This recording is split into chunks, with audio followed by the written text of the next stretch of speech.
بسم اللہ الرحمن الرحیم۔ کیا تصوف کے متعلق قرآن مجید کوئی ڈسکس کرتا ہے یا تصوف کی طرف کوئی اشارہ ہے قرآن مجید کا؟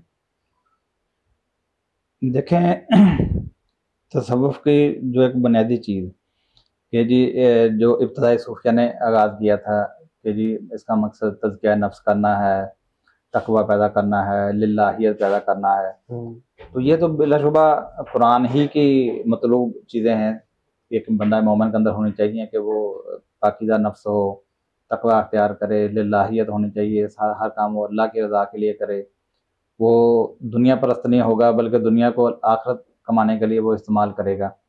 تو اس میں تو کوئی عیب نہیں ہے، کوئی ایسی چیز نہیں ہے، لیکن جب کام اس سے آگے بڑھ گیا، یعنی جب کام اس سے آگے بڑھ گیا، جب اس کے اندر یہ نظریات وحدت الوجود، وحدت الشہود اور فنا فی اللہ، حلول وغیرہ یہ نظریات آ گئے، جب یہ مقام بندگی سے اٹھ کر مقام الوہیت پر فائز ہونا شروع ہو گئے، مقام نبوت کے اوپر فائز ہونا شروع ہو گئے، جب انہوں نے خود ان الحق کے دعوے نعرے لگانا شروع کر دیے، اپنے شیخ کے بارے میں یہ نظریات بنانا شروع کر دیے کہ جو شیخ ہوتا ہے وہ مرید کے دل کے حالات سے بھی واقف ہوتا ہے، یہاں تک کہ انہوں نے یہ دعوے کرنا شروع کر دیے، تو یہ ساری چیزیں تو پھر قرآن حدیث کے خلاف ہو گئیں۔ بالکل، یعنی ایک چیز اگر اپنی ابتدا کے اندر اچھی بھی تھی تو بعد میں اس کے اندر جب شر داخل ہو گیا، شرک داخل ہو گیا، کفر داخل ہو گیا، اسلام کی قرآن کی جو بنیادیں تک ملیا میٹ کر کے رکھ دی گئیں، تو پھر آپ اس ابتدا کو کیا کریں گے؟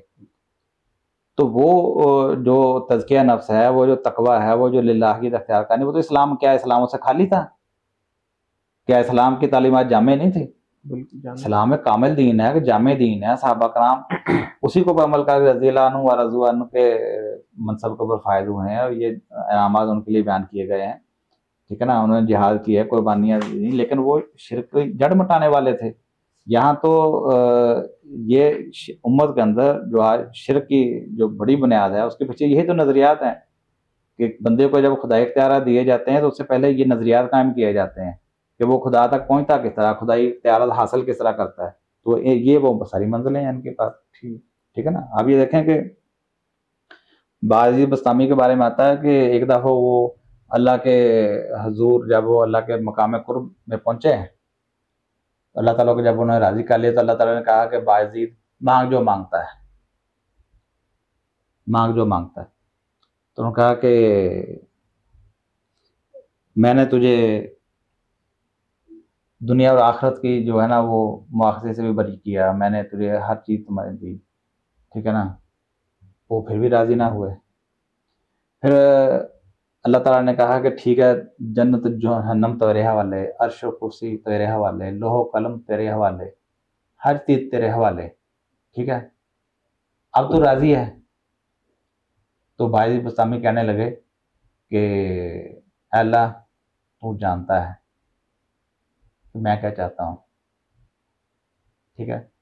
تو اللہ تعالیٰ نے کہا کہ اچھا تم مجھ کو مجھ سے مانگتا ہے، اگر میں تجھ کو تجھ سے مانگوں تو پھر کیا کرے گا؟ پھر اندازہ کریں کہ وہ ڈیمانڈ کیا ہے۔ اللہ کو اللہ سے مانگ رہا ہے کہ یعنی اپنا آپ مجھے دے دے، اللہ یعنی کہ ایک ہونا مانگ رہا ہے۔ تو اللہ تعالیٰ کہا کہ تو مجھ کو مجھ سے مانگتا ہے، اور اگر میں تجھ کو مانگوں تو کیا کرے گا؟ کہتے اس کے بعد انہوں نے مستانہ وار نعرہ لگایا اور کہا کہ یا اللہ اگر تو قیامت کے دن مجھے جہنم کے سامنے بھی کھڑا کر دے تو میں ایسی آہ سرد کھینچوں گا کہ جہنم سرد پڑ جائے گی، اس کی ساری حرارت زائل ہو جائے گی، کیونکہ آتش محبت کے سامنے دوزخ کی آگ جو ہے کوئی حیثیت نہیں رکھتی۔ جب اس نے یہ کہا تو اللہ تعالیٰ نے اس سے کہا ہر چہ جستی یافتی، یہ ایک فارسی کا مقولہ ہے کہ جا جو تو نے چاہا وہ تجھے مل گیا، تجھے دے دیا گیا، یعنی تم مجھے چاہتا تھا، جا میں نے اپنا آپ تجھے دے دیا۔ تو یہ ہے تصوف، یعنی اس کی بنیاد آپ کہتے ہیں کہ اسلام سے تلاش کریں گے آپ، یعنی کوئی ایک صحابی اسلام کہتا ہے اور رضوان من اللہ، اور اللہ تعالیٰ کے رضوان جو ہے، اللہ تعالیٰ کی رضا سب سے بڑی چیز ہے کہ کوئی بندہ اللہ کو راضی کر جائے، یہاں اللہ کو راضی کرنے کا معاملہ نہیں ہے، یہاں اللہ کو پانے کا معاملہ ہے کہ اللہ تعالیٰ میرے اندر فنا ہو جائے، حلول کر جائے، یا میں اللہ کے اندر فنا ہو جاؤں. یہاں تو یہ ساری دوڑ لگی ہوئی ہے. یہاں تو یہ میدان اللہ کو اس طریقے سے پانے کا ہے کہ میں اللہ بن جاؤں یا اللہ تعالیٰ میرے اندر حلول کر جائے. تو اس کو آپ کس طرح کہہ سکتے ہیں کہ یہ اس کی بنیاد اسلام کے اوپر ہے؟ اگر یہی دیکھنا تو پھر تو ہر مذہب، ہر فرقہ، اس کی بنیاد پہلے اسلام کے اوپر ہی ہوتی ہے. کیا یہودیت کی بنیاد اسلام کے اوپر نہیں تھی؟ عیسائیت کی بنیاد اسلام کے اوپر نہیں تھی؟ ابتدائی بنیادیں تو اسلام کے اوپر تھیں. بعض لوگوں نے ابن اللہ کا عقیدہ بنا لیا. کیا مشرکین مکہ کی بنیاد اسلام کے اوپر نہیں تھی؟ یہ ابراہیم اور اسماعیل علیہ السلام کو ماننے والے نہیں تھے؟